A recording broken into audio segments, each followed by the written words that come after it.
Today I will show you how to create duotone effect in Photoshop. Duplicate the image. Go to the blending options. Uncheck the box named R.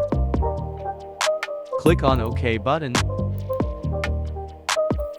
Ctrl+T to resize the layer. Right-click and select Flip horizontally. Resize the image size accordingly.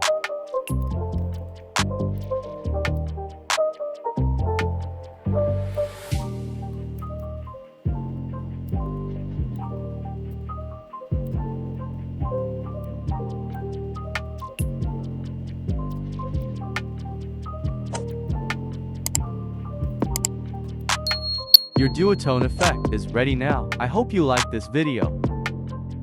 Do like, share, and subscribe.